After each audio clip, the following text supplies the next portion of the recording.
Hello out there, folks. Today we're going to take a look at this Scream Factory Blu-ray release of The People Under the Stairs, a film directed by Wes Craven and released in '91, I want to say, right around the same time that Cape Fear came out.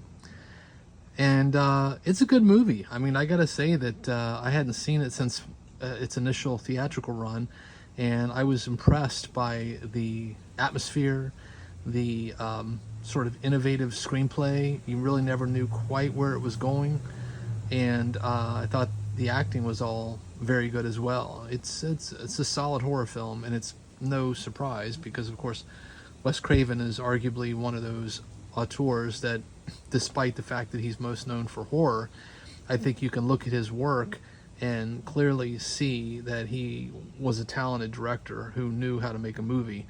And pretty much everything that he did, there was a level of craftsmanship on display, even with his schlockier stuff like Swamp Thing, among others. But I would say that this is really one of his better films, if not, one of his best. And the actors, of course, the two leads were called from the Twin Peaks show, because the Everett McGill played Big Ed in Twin Peaks. He plays father, and then the actress here who played Nadine in Twin Peaks, she plays mother. And it stars a very young Ving Rhames early on in his film career. I enjoyed it. I think that it starts off ostensibly like a house robbery kind of Home Alone film, if you will, but obviously a horror flick at that. And then it twists and turns and ends up at a very unusual place.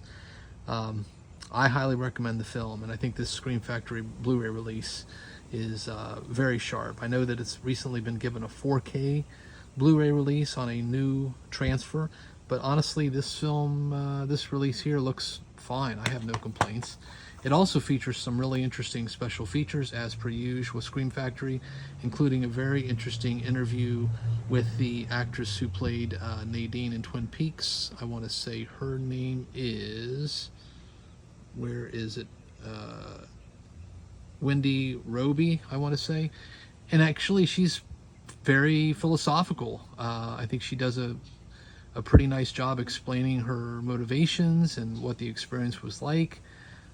She seems like a pretty cool person, actually.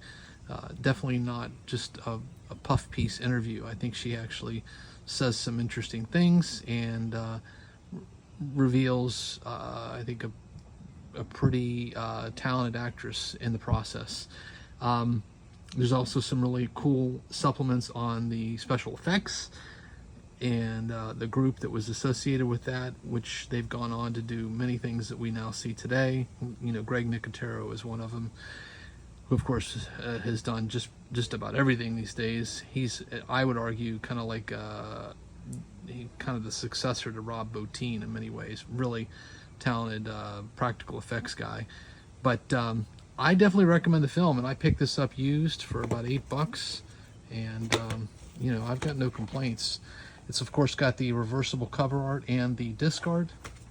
And again, the transfer, I want to say it was based on the studio's original transfer. And the new 4K transfer, I believe, is a newly commissioned 4K restoration by, I believe, Scream Factory. So if you want the best possible picture, then of course you're going to want to get the 4K release. But honestly, this is the kind of film I don't want to spend $20-$30 on. If I find it in the used bin for $8, I'm going to swipe it up.